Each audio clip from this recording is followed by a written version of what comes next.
Bonjour à tous et à toutes, c'est toujours un réel plaisir de vous retrouver lorsqu'il est 10 heures sur les antennes d'Info TV dans le cadre de votre émission Espace Miné. Espace Miné, c'est une affaire des démineurs qui déminent l'espace et ce matin, c'est une démineuse qui prend les commandes de votre programme culte. Rassurez-vous, chers téléspectateurs, le triptyque reste le même, vous aurez droit à la revue de la presse signée Théophile Vianibia, que j'appelle affectueusement TVB, et puis le sucre national Bernardo Basson, lui, est déjà bien installé pour vous donner la dénonciation du jour. Je ne peux omettre de dire que Pierre Blériot-Yémec sera là pour vous satisfaire par la pertinence de ces analyses, pour ce qui sera de la dénonciation et de l'analyse de la thématique du jour. Et puis, je rappelle également que nous avons deux invités sur le plateau qui donneront leur avis sur la thématique du jour et aussi sur la dénonciation. Et voilà donc qui est dit. Laissez-moi, sans protocole aucun, chers téléspectateurs, vous présenter déjà ceux-là qui partagent le plateau avec nous. Et je m'en vais comme ça accueillir. Je crois que c'est Renaud Eboto, lui. Oui, c'est bien ça. Voilà, Renaud Eboto. Je vais préciser qu'il est familier à ce plateau d'Espace Miné, non pas seulement, mais aussi des autres plateaux de la maison. Renaud Eboto, une fois de plus, bonjour et merci de nous faire le plaisir d'être là. Bonjour, Nituku. C'est un petit village dans le Mbameinubu. Que je connais très bien. Hein. Voilà, Nituku. donc... chez les Banènes. Voilà, chez les Banènes, en Voilà. plein pays Banène. Donc, je vais dire bonjour également à Makepe, à Douala, un de mes anciens quartiers. C'est un honneur pour moi d'être ici sur ce plateau avec un mélange hétérogène d'intelligence, de sagesse et de beauté. Suivez mon regard. Donc, je ne doute pas que aujourd'hui les téléspectateurs en auront pour leur compte. Ok, merci. C'est aussi un autre familier à ce plateau, sur ce plateau d'Espace Miné. Lui, c'est un homme politique. Il est président du Front démocratique républicain, si je ne me trompe pas. Révolutionnaire, voilà, révolutionnaire. J'ai nommé ici Aimé Cyprien Olinga. Bonjour. Bonjour Olivia Bossal, bonjour à vos millions de téléspectateurs. Je salue fraternellement d'ailleurs tous les copanélistes. Je voudrais saluer de manière tout à fait spéciale tous les révolutionnaires, bien entendu, les militants et sympathisants de mon parti, le Front démocratique révolutionnaire, le FDR, que j'appelle à continuer justement l'opération que nous avons lancée, 5 millions d'électeurs pour notre parti, pour les élections à venir, et de se préparer eux-mêmes déjà dans toutes les circonscriptions administratives, dans les 360 communes, et puis pour ceux qui veulent être maires, pour ceux qui veulent être des conseillers municipaux et même des députés à l'Assemblée nationale en 2025, qui commencent déjà, même dès maintenant, à choisir leurs copanélistes. Mais nous insistons sur le caractère justement de ceux qui devront se présenter sous la bannière de notre parti. Ils devront être des hommes et des femmes intègres, patriotes et courageux. Comme vous, c'est toujours un plaisir de vous avoir sur le plateau. Merci de m'avoir convié à cet échange. Avant de poursuivre avec la présentation, chers téléspectateurs, laissez-moi d'abord vous préciser la thématique du jour. Ce matin, les démineurs posent sur la table, alors reviennent, on s'intéresse sur les féminicides, quelles solutions appropriées à stopper la saignée. On insiste de plus en plus à des assassinats de femmes.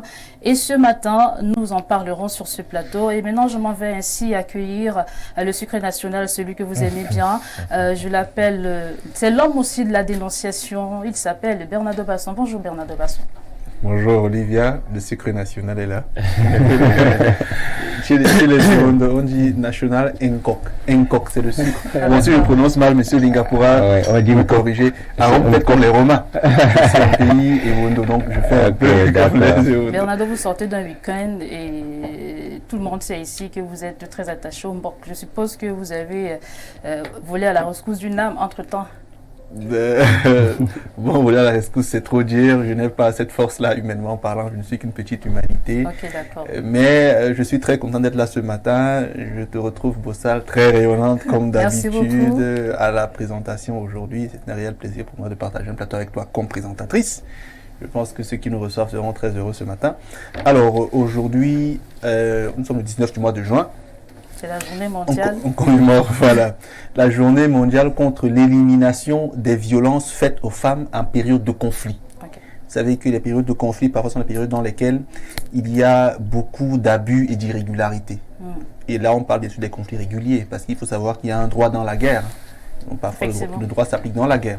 Donc là, il est question de s'opposer à toute forme de violence sur les femmes en période de conflit. Certaines femmes sont souvent éventrées, d'autres sont violées, abusées sexuellement. Et l'ONU, depuis 2015, a consacré une journée spéciale pour faire comprendre aux belligérants en période de conflit qu'il est important de respecter la vie humaine et qu'il y a des cibles spécifiques qu'il faut attaquer durant le conflit. On n'a pas attaqué les civils, on n'a pas attaqué des personnes sans défense ou sans armes. Vous voyez. Donc il faut réfléchir aujourd'hui sur comment se comporter en période de conflit, notamment vis-à-vis des femmes qui sont généralement exposées, du moins plus exposées que les personnes qui sont partisanes du conflit. Merci à Bernardo Basson, merci à votre brillante entrée. Et je me tourne comme ça vers le consultant de tout temps. Là, je vais emprunter l'expression à le consultant de tout temps, celui-là qui nous restera lorsque tout le monde aura pris la poudre d'escampette. J'ai nommé le sage Pierre Bléronier-Mec. Bonjour et bienvenue sur ce plateau. Bonjour Olivia Bossal, merci de m'accueillir sur ton panel qui est un panel d'excellence et d'exception comme tu aimes à le dire. Merci de m'associer à la réflexion de ce matin. Je dis bonjour aux millions de téléspectateurs qui nous prêtent leurs oreilles et leurs yeux tous les jours. Vous comprendrez dans la citation du jour pourquoi j'ai dit leurs oreilles et leurs yeux. Ok, d'accord. La citation du jour, la voici. Ce que l'œil a vu ou ce que l'oreille a entendu ne s'efface pas facilement de l'esprit. Ce que l'œil a vu ou ce que l'oreille a entendu ne s'efface pas facilement de l'esprit. Vous pouvez essayer de paraphraser pour nos téléspectateurs. Oui, ça veut dire que nous devons faire attention à ce que nous disons, à ce que nous faisons voir aux gens. Si je dis que Olivia Bossal est telle chose, les gens ont entendu, cela ne s'effacera pas facilement de leur esprit. Vous voyez, les gens savent demander pardon, je demande pardon à Eboto, mais vous n'effacez pas ce que les gens ont vu ou entendu. Il faut donc remuer sa langue, il faut chercher ses habitudes, il faut faire attention. Une fois que c'est dit, une fois que c'est vu ou entendu, l'esprit l'enregistre. Ok, merci Pierre Béraud. C'était donc la dernière carte pour ces présentations. C'est donc parti pour 1h52 de débat, d'échange, mais surtout d'interaction avec vous, chers téléspectateurs, car pour nous, vous êtes des téléspectateurs privilégiés et vos avis comptent. Sur ce, je prends mon premier coup de pouce. Une fois de plus, chers téléspectateurs, il est déjà bien installé, l'homme de la revue de la presse que j'appelle Théophile Vianney-Bia et très affectueusement TVB. TVB, bonjour. Merci, bonjour Olivia, bonjour à votre panel qui est assez riche ce matin, bonjour également aux téléspectateurs ainsi qu'aux téléspectatrices que je retrouve fièrement ce lundi. Vous êtes en Bordeaux? Oui. J'ai même envie de dire qu'en fait, c'est le complet, comme on dit au quartier, si je peux me le permettre. Oui, vous savez que les grands esprits communiquent et de temps en temps, il peut arriver que nous soyons de manière connectée, que nous soyons très bien connectés. L'autre jour, vous étiez en face de moi, c'était éblouissant. Aujourd'hui, vous êtes à ma droite. Et nous sommes interconnectés sur le plan de la couleur. Alors, Théophile Vianney-Bia, que nous disent les journaux ce matin? Oui, les journaux qui sont disponibles en kiosque nous présentent pas mal d'actualités, notamment sur le plan sportif, sur le plan politique et même sur le plan de l'éducation. Et nous ouvrons dans cette revue de presse avec le journal La Météo de Dieudonné Mvang, qui parle donc de FENASCO Ligue B 2023. Paul Biya, la superstar des 16e Jeux, c'est la une de ce journal qui revient donc avec ces Jeux qui se sont achevés du côté de Douala. On parle donc de cette organisation. Le journal La Météo nous fait savoir que du 10 au 15 juin à Douala, chef-lieu de la région du littoral, tous les discours étaient basés sur la politique du chef de l'État. Les organisateurs ont à l'occasion inculqué aux élèves du primaire le respect des institutions, la culture du vivre ensemble et le fair play. Au terme de la compétition, après une organisation presque parfaite sous la houlette du ministre de l'Éducation de base, Laurent Serge Nzingwa, l'extrême nord est championne avec 49 médailles, dont 16 en or, 18 en argent et 15 en bronze. Rendez-vous est pris donc pour 2024 à Bafoussam, dans la région de l'Ouest. Le journal La Météo parle donc de cette FENASCO Ligue B. Paul Biya, la superstar des 16e Jeux. Après ce journal, on peut également retrouver en kiosque Info Matin parle de prestations sociales. La CNPS, la Caisse nationale de prévoyance sociale, dénonce des arnaques. Le directeur général Noël Alain Olivier Mokoulum Vondoakam, dans un communiqué ce 16 juin, invite les Camerounais à la vigilance et la dénonciation. On parle également de cette association ASFESEM vers l'élection d'un nouveau bureau. Les membres de l'association qui regroupe les élites du Mfundi se sont réunis en assemblée générale extraordinaire ce 18 juin 2023. C'était à Yaoundé. En grande une du journal Info Matin, on revient sur le conflit frontalier. Il y a 15 ans, Bakassi était rétrocédé au Cameroun. Le pays de Paul Biya a retrouvé le 14 août 2008 la plénitude de sa souveraineté nationale sur la presqu'île pour sa dextérité et la manière édifiante avec laquelle le mendiant de la paix a géré le différend entre son pays et le Nigeria. Le président de la République recevra un prix spécial le 14 août 2023 à Yaoundé au cours de la 3e édition des Awards de l'avenir. On en parle en page 4 du journal Info Matin. La Voix du Centre parle également de ce 15e anniversaire de la rétrocession de Bakassi au Cameroun. Le journal La Voix du Centre titre en oreillette 15e anniversaire de la rétrocession de Bakassi au Cameroun. Paul Biya recevra une distinction continentale. On en parle en page 7 du journal La Voix du Centre. Même son de cloche pour le messager de feu Pius Njawe qui revient également avec la rétrocession de Bakassi au Cameroun. Une distinction continentale pour Paul Biya, à lire en page 3 du journal Le Messager. Malgouvernance, impunité, scandale. Ma dernière lettre à Biya dans une volumineuse correspondance. Maître Yondo Black peint en noir les 40 années de magistrature suprême du chef de l'État qu'il présente comme un gros échec sur tous les plans. On en parle de la page 10 à la page 11 du journal Le Messager qui revient donc sur cette volumineuse correspondance. Violence sexuelle à Bafoussam, des gendarmes et militaires sur le grill. On nous le fait savoir en page 5 du journal Le Messager qui en parle ce matin. Rétrocession de Bakassi. Paul Biya, le sage africain.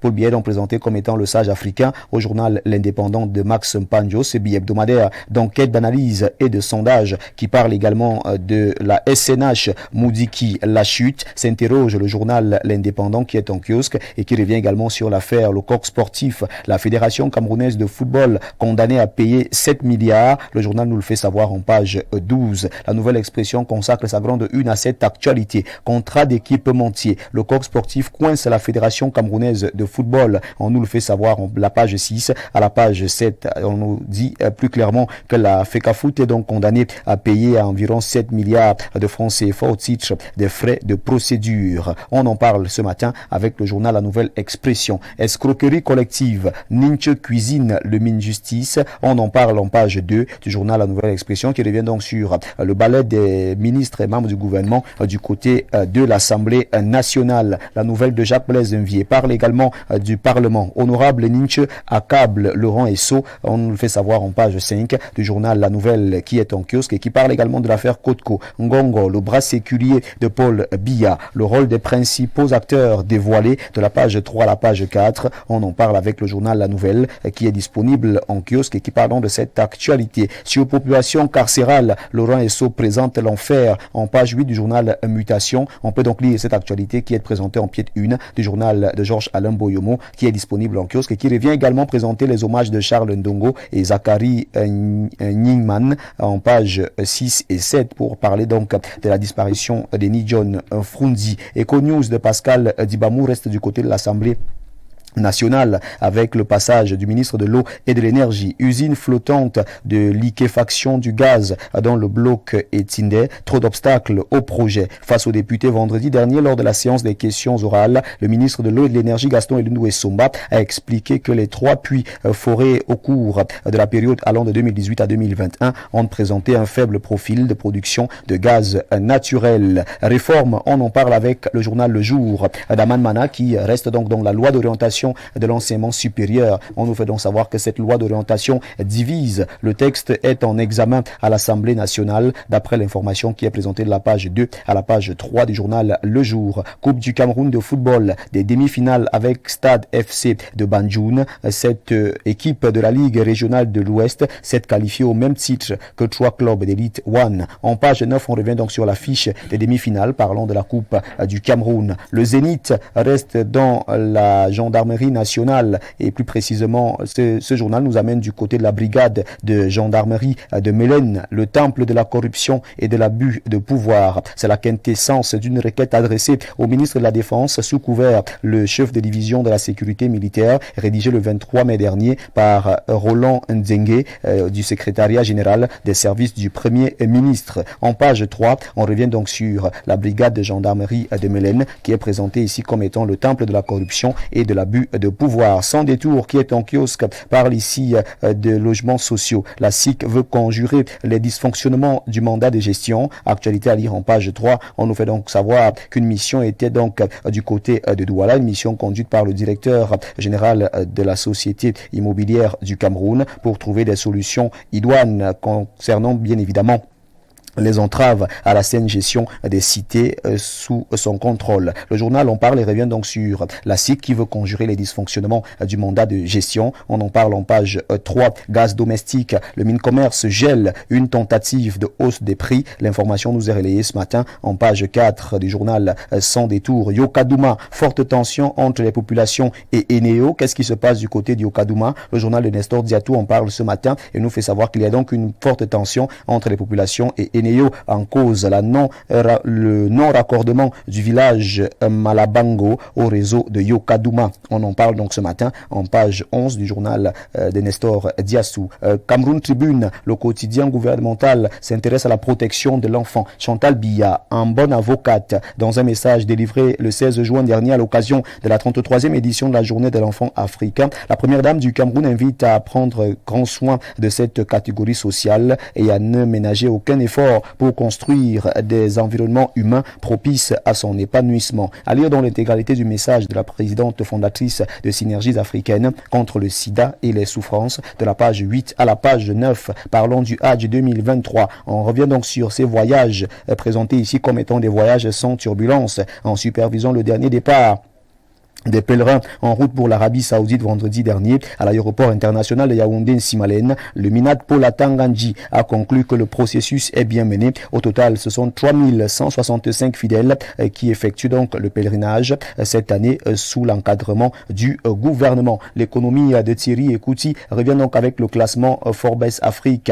4 Camerounais parmi les 30 de moins de 30 ans. Ils façonnent l'Afrique de demain, se distinguent dans l'industrie du sport, de la fintech, de la robotique et de l'adressage. Le portrait est à lire en page 3 du journal L'économie qui parle également de création d'entreprises. La PME annonce plus de 158 000 petites et moyennes entreprises entre 2010 et 2022. Nous refermons cette revue de presse avec Medi Action qui parle d'habitat social. Le projet de 10 000 logements porté par la société Pizzarotti piétine. C'est le constat qui est fait par le journal Medi Action qui en parle ce matin et qui revient donc sur cette actualité. Cette société a été titillé pour sa lenteur par Madame le ministre de l'Habitat et du Développement urbain au cours d'une visite de travail effectuée sur les lieux le 16 juin dernier. C'était donc du côté d'un fou avec pour objectif principal l'inspection du chantier de construction des logements afin d'établir les responsabilités dans le retard constaté. Coupe du Cameroun, le préfet du département du Konki et l'honorable Albert Kouenché appellent tout le monde à soutenir Stade FC de Banjoun qui a déjà un pied en finale. Ali Robat 1 du journal Medi Action qui nous permet donc de le fermer. Cette deuxième partie de la revue de presse sur Info TV ce lundi. Mesdames, Messieurs, de votre aimable attention infiniment, merci. Nous vous invitons très massivement à vous rendre dans les kiosques pour vous procurer un journal au prix de 400 francs CFA pour que vive la presse camerounaise. Mesdames, Messieurs, votre fidélité nous honore. Elle reste et demeure inchangeable, intouchable, inattaquable et inaliénable. C'est la revue de presse Acte 2 avec Théophile Vianney Biya. Appelez-moi TVB si vous le désirez. Merci Olivia Bossal. Merci à vous, Théophile Vianney, pour cette brillante présentation de la revue de la presse, comme à l'habitude d'ailleurs. Oui. Mais vous ne partez pas, le temps pour vous de nous donner les faits majeurs qui seront traités aux 19h et aux 20h ce jour. Aux 19h et aux 20h ce soir, on va donc aller du côté d'un fou, l'axe Yaoundé-Fou, qui est aujourd'hui présenté comme étant l'axe de la mort. On va donc essayer de toucher du doigt ce qui se passe du côté de l'axe Yaoundé-Fou, avec l'état de la route qui laisse de plus en plus à désirer, surtout en cette période où les fortes pluies continuent de s'abattre. Voilà, donc nos équipes sont déjà sur le terrain pour essayer de toucher du doigt réellement l'état de la route concernant l'axe Yaoundé-Fou. On va également parler ici de cette période période de vacances avec le choix opéré par les parents pour le lieu idéal de vacances pour les enfants, parce que vous savez que c'est souvent un jeu de ping-pong entre parents et enfants. Je peux poser une question. Allez-y, allez-y. Quel est votre choix? Mon choix? Oui. Non, c'est au village. C'est au village. Pourquoi? Oui, parce que vous savez que pendant 9 mois, les enfants sont en ville pour acquérir des connaissances. Et après 9 mois, ils ont 3 mois pour acquérir également des connaissances traditionnelles. En ville, ce sont des connaissances modernes, mais au village, ce sont des connaissances traditionnelles. Et tout Africain a pour obligation de maîtriser les connaissances traditionnelles. Certains ont peur d'envoyer leurs enfants à l'école, mais n'empêche, allez-y, continuez. Oui, donc on va s'intéresser donc à cette actualité-là pour essayer de voir quel est le choix des parents. Mon choix, vous le connaissez déjà. Et certainement, 19h ou 20h, vous connaîtrez naturellement le choix des uns et des autres. On va rester également dans cette actualité. Vous savez que l'insalubrité continue de battre son plein dans la ville de Yaoundé. Alors du côté de Borne 12, le carrefour est devenu un tout petit peu inaccessible, je dirais même très inaccessible, parce que de ce côté-là, les immondices ont déjà pris le carrefour en otage. Et nos équipes sont également sur le terrain pour essayer de voir comment est-ce que les populations du quartier Borne 12 vivent donc ce calvaire. Je rappelle que Théophile Vianney-Bia est rédacteur en chef central à Info Télévision. Oui. Théophile Vianney-Bia. Oui. Théophile Vianney-Bia. Oui, madame. Olivia Boussal. À demain 10h. Oui, c'est vrai que j'ai pas envie de te quitter, mais je suis obligé de te quitter. Ok, à demain mais je te quitte des yeux, mais je reste près du cœur. À demain 10h, avec tout le plaisir. Oui. À demain. Chers téléspectateurs, connectez-vous 19h pour ce qui sera du journal en langue anglaise et de 20h pour le journal en langue française. Alors, lorsque Théophile Vianney-Bia présentait brièvement la revue de la presse, il y a 2 actualités qui ont retenu mon attention. Je reviens déjà sur cette titraille ou alors cette une d'Info Matin, le quotidien de Dieudonné 20, oui, qui titre « Il y a 15 ans, Bakassi était retrocédé au Cameroun ». C'était le 14 août 2008. Pierre Birognemec, votre analyse. Oui, de longues luttes, de hautes luttes, le Cameroun a obtenu la rétrocession de l'île de Bakassi, qui lui était disputée par un pays frère, le Nigeria. La diplomatie y a beaucoup contribué, une diplomatie qu'on dit sage. Sur le coup, tous les Camerounais et tous les Africains ont pu apprécier le tact du président de la République sur ces genres de questions. Il nous a évité une catastrophe, une guerre sanglante avec nos frères du Nigeria. Il faut dire, pour vous qui étiez très petits, que la guerre avait même commencé. Bien sûr. Il y a eu une guerre. Mais les présidents nigérians de l'époque, Olusegun Obasanjo et Paul Biya, on pensait que les 2 peuples frères pouvaient discuter sur une table plus intelligente. Ces discussions, heureusement, se sont soldées par la rétrocession d'une île qui a toujours appartenu au Cameroun. Mais vous savez, le problème du Cameroun, c'est la mauvaise gestion de ses frontières. De sorte qu'on peut nous voler tout. Si vous êtes dans votre village et que le chef de village ne gère pas bien les terres, vous pouvez vous retrouver avec des voisins, des étrangers qui ont déjà pris vos terres. Bon, la question de la terre est très importante. Je peux simplement regretter, ou nous pouvons regretter, que ce qui a été promis pour Bakassi n'ait pas été réalisé jusqu'à présent. Bakassi, nous risquons encore de perdre Bakassi. Ah bon? Non, oui, ben c'est clair, il faut y aller. Nous risquons de perdre Bakassi parce que Bakassi n'est pas hospitalier. C'est-à-dire, on n'a pas viabilisé Bakassi. Et nos frères d'à côté qui avaient déjà leurs habitudes, parce qu'il faut comprendre le contexte. Les Nigériens sont les plus nombreux à Bakassi. Oui, c'est vrai. Bon. Mais c'est pas le chez eux. C'est pas le chez eux. Décidément. Ah, d'accord. Décidément. Tout le monde doit. C'est pas le chez les Nigériens. Chacun a le chez soi. C'est pas le chez eux. Ouais. Mais il faut que la présence camerounaise soit bien marquée à travers un certain nombre de services sociaux de base. S'il faut que ce soit les Nigériens qui viennent y mettre des petits centres de santé, qui cherchent à trouver de l'eau, ah ben, Bakassi sera Bakassi du Cameroun de nom, sur les papiers, mais ce sera une propriété nigériane. Il faut aussi dire que Bakassi est très riche en pétrole. Et donc, ça devrait même déjà inciter nos autorités à agir. Je crois savoir que le président Paul Biya a délégué des gens pour faire ce travail. Mais comme à l'habitude, comme on sait qu'il ne va pas descendre sur le terrain, qu'il ne va pas frapper, et chacun fait ce qu'il veut. D'ailleurs, les gens sont à Yaoundé. Ils ne savent même pas où se situe Bakassi sur la carte du Cameroun. Ils signent des choses sur Bakassi. Ok, merci Pierre Béronibé. Je vais me tourner vers vous, Aimé Cyprien Olinga. Oui. Et j'ai envie de vous poser cette question. 15 ans après, voilà, est-ce qu'on peut dire que les relations entre le Cameroun et le Nigeria sont au beau fixe? On peut le dire comme ça. Mais je dois revenir pour dire à la suite de Blériot que nous nous félicitons du fait que Bakassi nous ait été rétrocédé par des voies de droit, j'insiste, parce que c'est quand même la Cour internationale de justice, n'est-ce pas, qui a tranché et qui a reconnu, n'est-ce pas, la souveraineté du Cameroun sur cette presqu'île. Donc, et puis ça en est suivi justement des négociations avec les témoins sur le plan international qui ont permis justement la rétrocession effective de cette île. Et comme Blériot, moi aussi, je suis très inquiet et davantage choqué et même révolté de constater que tout ce qui avait été prévu en termes de mesures d'accompagnement ne soit absolument pas fait jusqu'ici, parce qu'il fallait effectivement viabiliser cette presqu'île, il fallait l'occuper, il fallait y mettre des infrastructures de base pour permettre justement même à des Camerounais d'aller, de se déplacer, d'aller de ce côté-là. Je dois avouer que les nouvelles qui nous viennent de ce côté-là ne sont pas du tout rassurantes de ce point de vue. Et nous souhaitons, moi je souhaite vivement que le président sorte un peu de sa léthargie avec son gouvernement pour essayer justement de mettre en place des infrastructures de ce côté et de manière à ce qu'effectivement cette presqu'île soit camerounaise, et effectivement camerounaise. Je le souhaite. Bon, est-ce qu'il le fera? La question se pose. Ok. Alors, Renaud Eboto, sur cette actualité, moi, je vais convoquer votre regard d'analyste politique.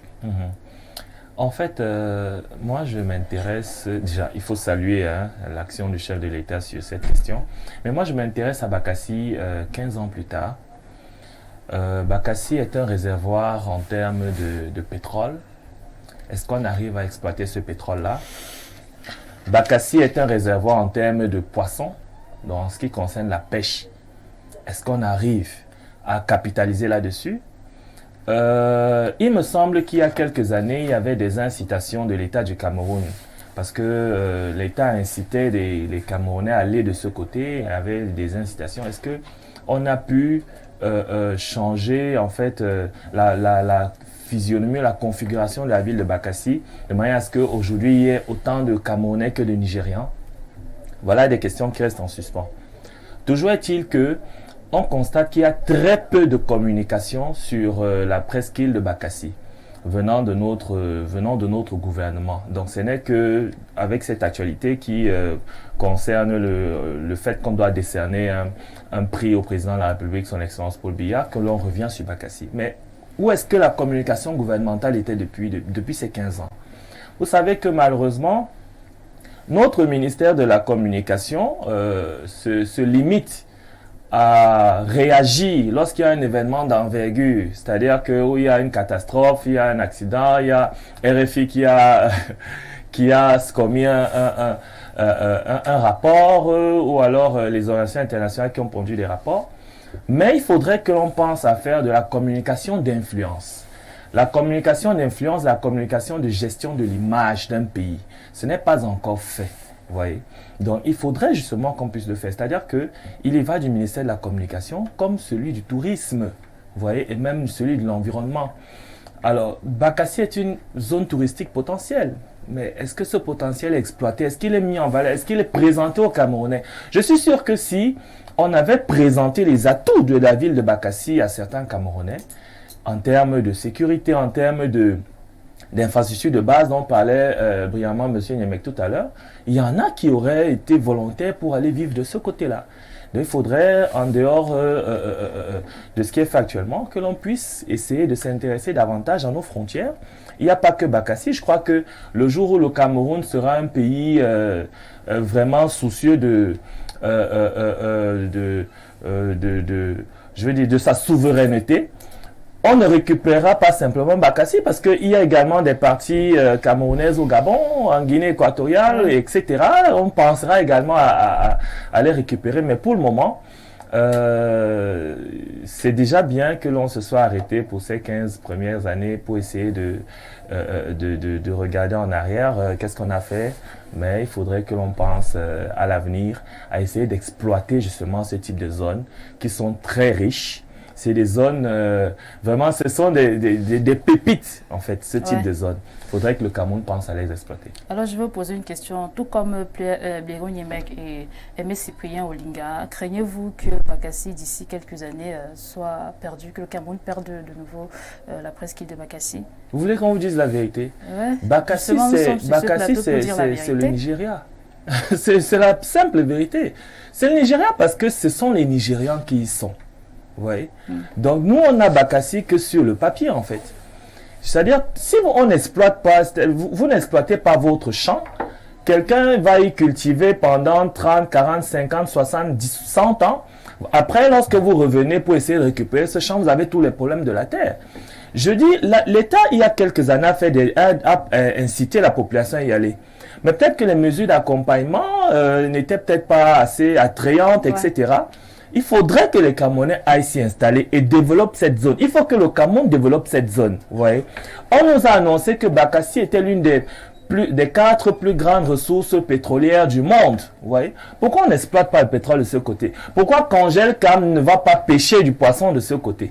Est-ce que Congel Cam pêche souvent? C'est ça le problème. C'est ça le problème. On va souvent créer de nouveaux problèmes. Non, mais c'est ça le problème. On a trop de problèmes comme ça. Est-ce que Congel Cam pêche le poisson? C'est ça le problème, justement. Il faudrait qu'on puisse mettre Congel Cam ramasse le poisson quelque part et vient nous vendre ça. Le poisson chinois. Voilà, il faudrait justement que l'on puisse avoir des entreprises de pêche de ce côté. Elle a dit ça. Donc, lorsqu'on aura des entreprises de pêche, lorsqu'on aura des entreprises de pêche, ça fera en sorte que ça va attirer du monde. Pour le moment, ce sont les Nigérians, les Maliens, les pays d'Afrique de l'Ouest qui vont pêcher le poisson de ce côté. C'est un problème. Vous voyez? Pourtant, c'est la partie camerounaise. Où sont les Camerounais? Ok, merci pour votre intervention, Renaud Eboto. Je rappelle que vous êtes analyste politique. Je me tourne vers Bernardo Basson. C'est vrai qu'il y a une autre actualité sur, vous l'avez vu, sur le coq sportif, le conflit entre le coq sportif et la FECAFOOT. Mais laissez-moi d'abord, je veux juste avoir votre avis déjà sur la première actualité, celle de Bakassi et du Cameroun.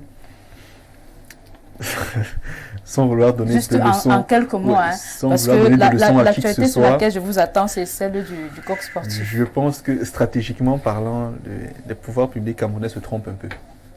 Parce que sur le plan stratégique, la sécurité d'un pays se pose généralement autour des zones frontalières, des zones portuaires et aéroportuaires, généralement. Et Bakassi rentre dans une zone qui est frontalière et qui est maritime à la fois. Donc, il y a un double risque.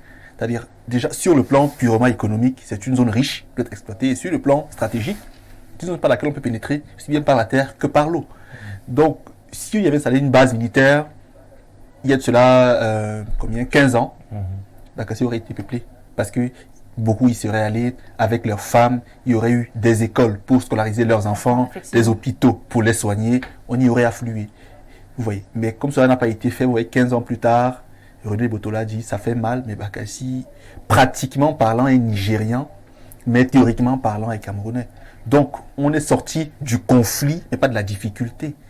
Parce qu'aujourd'hui, pour moi, durablement, une chose est votre propriété lorsque vous pouvez la fructifier.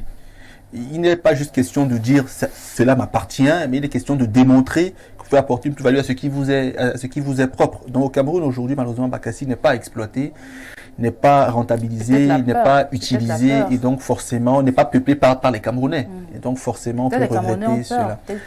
Oui, bon, ils ont peur parce que la tête anglophone aujourd'hui s'est installée là-bas, dans la zone anglophone, mais avant, en 2008, il n'y avait pas de crise. Donc on aurait pu commencer par l'armée, vous voyez, et forcément le reste aurait suivi. Déjà, comme j'ai dit sur le plan stratégique, vous voyez que même dans l'extrême nord Cameroun, les gens entrent par la frontière. Hein. Donc il faut toujours sécuriser les frontières stratégiquement parlant. Et quand ce n'est pas fait, forcément, ça peut créer des problèmes à l'avenir. Donc on peut également craindre le fait qu'à terme, le Nigeria décide de coloniser Bakassi d'une certaine façon. Le terme peut être lâché, peut-être pas coloniser au sens violent du terme, mais de peupler Bakassi, de l'exploiter plus que les Camerounais. C'est le cas déjà actuellement d'ailleurs. Ok, je vous prends pour ce deuxième volet. Hein. Oui, mais il faut quand même dire que le BI y est. Vous voyez, le BI y est. C'est vrai que le BI n'a pas une grosse base là-bas, comme c'est le cas peut-être à Manoka, vous voyez, mais le BI y est quand même. Il y a même des factions de l'armée qui y sont, mais c'est les conditions de vie. En fait. Autour d'une presqu'île qui a quand même 1000 km². Hein. Ouais. C'est très vaste. Ouais. C'est riche. Vraiment, nous aimons nous asseoir sur les mines d'or et négliger des choses comme celle-là. Ne serait-ce que pour ces raisons. J'imagine que s'il n'y avait même pas ces choses dont nous parlons là, l'État du Cameroun aurait oublié totalement Bakassi. Oui. Bakassi, c'est notre bien. Il faut rentabiliser Bakassi. Parce que Bakassi nous est profitable. Ouais. Vous savez, les Nigériens avaient voulu intégrer Bakassi dans la région de Calabar. C'est vraiment presque le Nigeria. C'est parce que le droit international a permis de distinguer la chose. Les frontières sont connues depuis l'époque des indépendances et même avant. Le tracé a été bien fait. Donc nous devons maintenant matérialiser, je l'ai dit, notre présence là-bas. Nous devons la matérialiser. Ok, merci pour vos contributions. Je reviens sur cette actualité. La nouvelle expression ce matin qui titre « Le coq sportif coince la Fédération camerounaise de football ». Bernardo Basson, j'attends très ardemment votre regard sur la bon, je suis embêté et plus ou moins satisfait parce que je suis juriste. Donc, sur le plan juridique, une décision a été rendue. Je pense que la fédération fera appel si elle estime que la décision rendue la lèse. Et donc, les voies de droit étant ouvertes, elle pourra éventuellement connaître une autre issue au terme de ce contentieux. Mais je suis également embêté parce que techniquement, le Cameroun se fait flouer et certains Camerounais s'en contentent et s'en réjouissent. Déjà parce que le contrat entre la fédération et le coq sportif initial était un contrat fixé sur des bases extrêmement déséquilibrées. La FECAFOOT était à l'époque perdante sur beaucoup de points.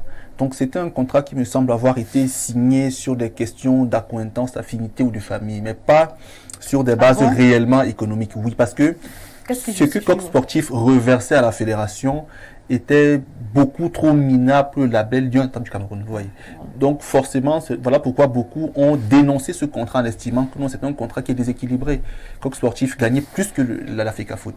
Et donc les exécutifs qui arrivaient après à résilier le contrat, mais j'ai souvent pensé humblement que la méthode de rupture du contrat n'a peut-être pas été la bonne. C'était mon avis à moi. Vous voyez, chacun peut avoir son avis sur une question. Le contrat aurait pu être rompu. Il aurait même dû, parce que le Cameroun était lésé dans le contrat, mais peut-être d'une certaine façon.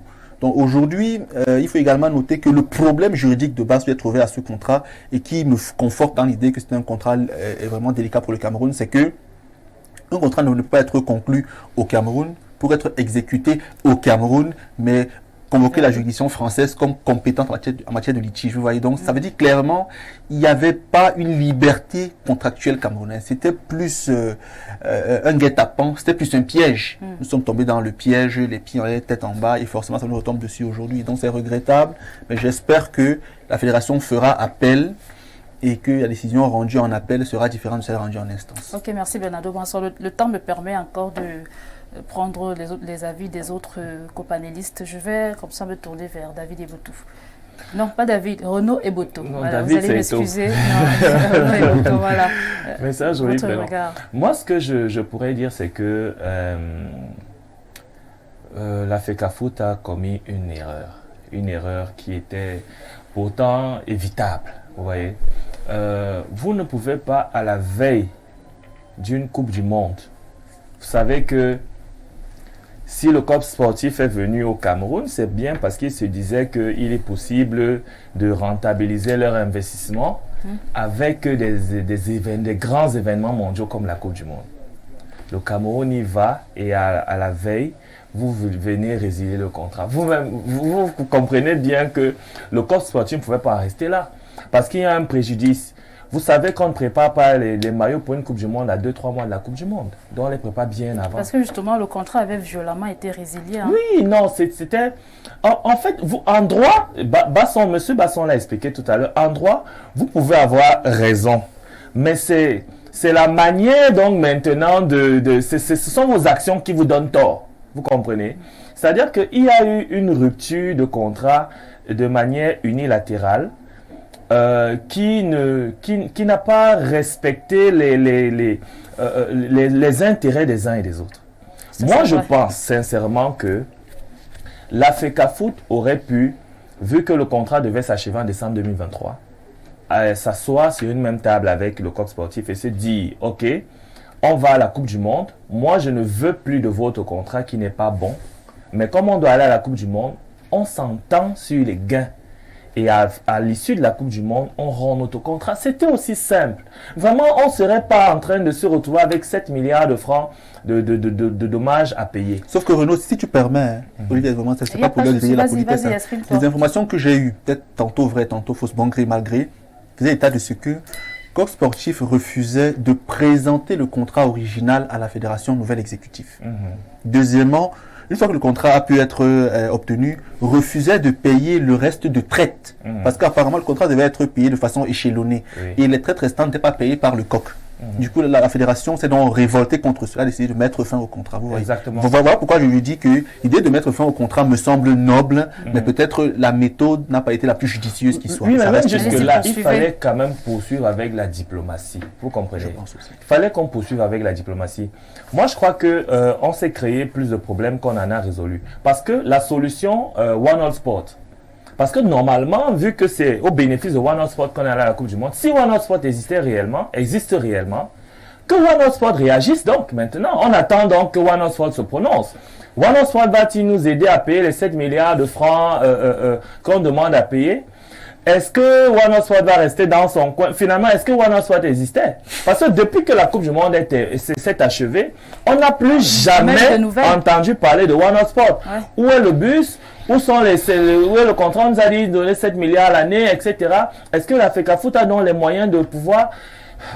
Vraiment, on s'est englué dans quelque chose de très compliqué. Moi, je crois que il faudrait faire appel. C'est automatique. Parce que je ne sais pas d'où la fédération tirera les 7 milliards. On m'a dit que le budget de la FECAFOOT c'est 14 milliards.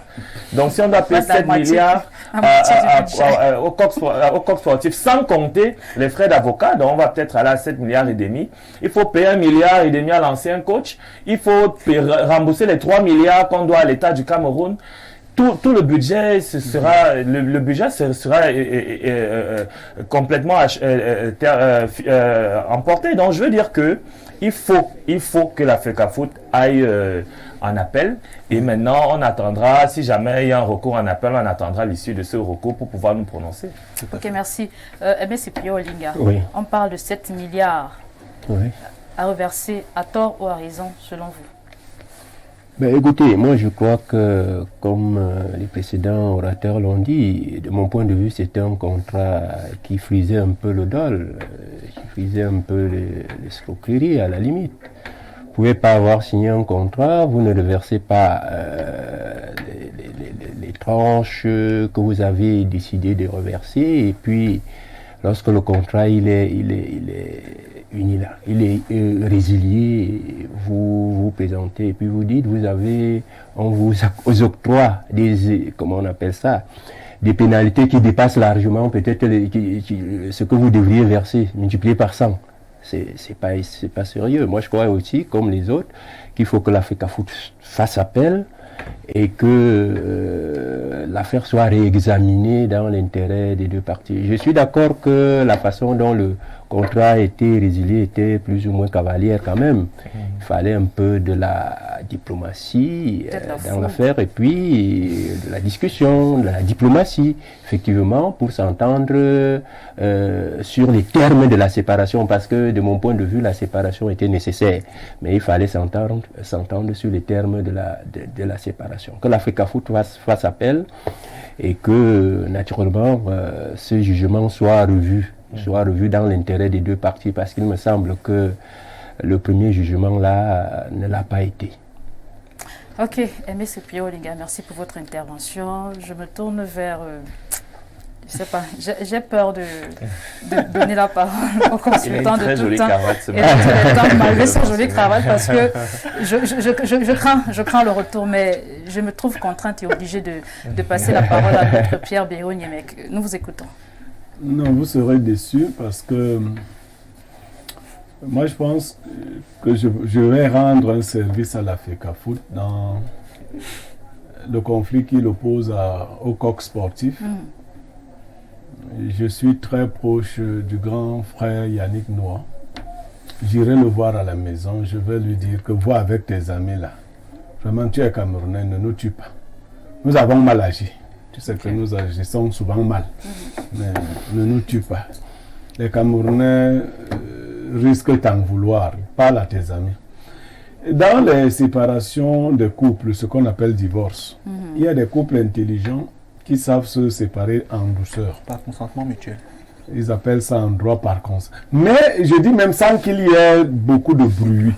C'est-à-dire que l'homme et la femme causent dans la chambre, ils se disent de toutes les façons, toi et moi, cette affaire ne peut plus. On est d'accord que nous ne pouvons plus être ensemble. Oui. Mais nous ne voulons pas que le quartier remarque, on ne veut pas jeter les habits des uns par les fenêtres, on veut. Et vraiment, il y a même des mesures d'accompagnement. Si c'est l'homme qui a beaucoup de moyens, il accompagne son ancienne compagne hors de la maison dans une grande finesse. Mais ça, il faut avoir beaucoup de hauteur pour agir de la sorte. Il faut avoir beaucoup de hauteur. Quand vous pensez seulement à la force, qui est éphémère, et dont les effets sont souvent... Parce que c'est comme, c'est en quelque sorte le trop-plein de force qui... Non, la question, quand on est arrivé là-bas, on a dit aux gens, les longs bras, les longues dents, mettez d'abord ça de côté. Le monde est compliqué. Moi, j'ai causé de cette question avec Yannick Noah il n'y a pas très longtemps. Ce que j'ai entendu là n'est pas vrai. Yannick Noah m'a dit en présence d'un autre très grand sportif camerounais. Mais est-ce qu'on ne peut pas dire que chacun essaye de tirer la couverture de son... Non, mais écoutez, je vous prends une phrase de Yannick Noah. Yannick Noah a 61 ans. Il a dit avoir appelé le président de l'Africafoot plusieurs fois pour se rapprocher de lui. Et je crois que nous avions ce genre de débat ici où certains Camerounais nous disaient que ce n'est pas à Eto'o d'aller voir Yannick Noah. Est-ce que vous n'avez pas entendu ça dans les médias? Et il n'était pas à Eto'o d'aller voir Yannick Noah. Pourquoi? Parce que Eto'o est président de l'Africafoot, parce que Eto'o est ceci ou cela. Moi, je crois qu'il faut qu'on dise à notre frère qu'il lui faudra un peu plus d'humilité dans ses relations avec les gens. Vous voyez de quelle manière Cavalière il a chassé le général Semengue. Bon, j'aime vous dire que le général Semengue a déjà porté plainte. Et donc les dettes vont encore s'accumuler. Oui, le général Semengue a dit... Bon, vous voyez, ce n'est pas bien. Ce n'est pas bien. Moi, je parle, bon, je ne sais pas en quelle langue je dois parler. Je ne peux pas radicalement changer. Ceux qui m'écoutent, et il y en a qui m'écoutent là-dessus, ils savent. Je veux leur dire que si le frère ne change pas sa manière de faire là, les vieux ont des techniques que vous n'imaginez pas. Ils vont rendre ils vont corser l'affaire. On avait une technique qui a forcé, suivez mon regard, on avait une technique qui avait donné. Voilà. Donc ils vont corser l'affaire. Et je vous assure que personnellement, j'ai causé avec Yannick Noah en présence d'un très grand footballeur camerounais. Ils sont prêts à baisser un peu.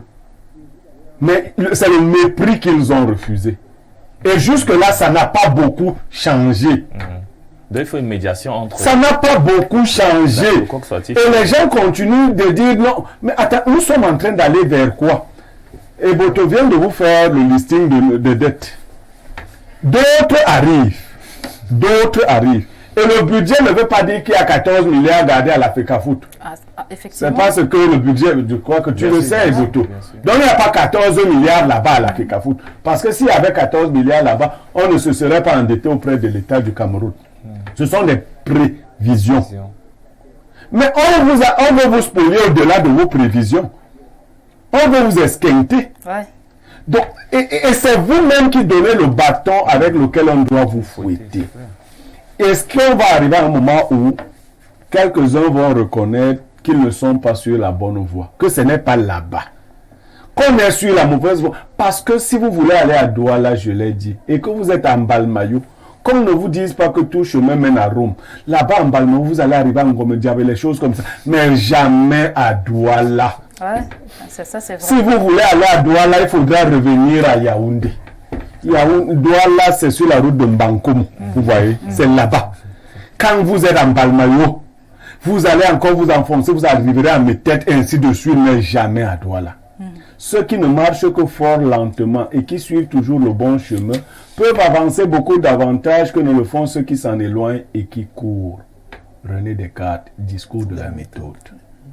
Chers téléspectateurs, c'est sur cet avis de Pierre Léo Niémec que je vais prendre à notre plateau. Si vous nous rejoignez à l'instant ou encore si vous nous regardez pour la première fois, c'est votre émission Espace Miné diffusée sur les antennes d'Info Télévision entre 10h et 11h52 minutes de lundi à vendredi. C'est l'instant de la dénonciation et je me tourne comme cela vers l'homme de la dénonciation.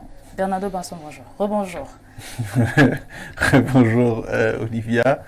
Alors aujourd'hui... qu'est-ce qu'on dénonce aujourd'hui?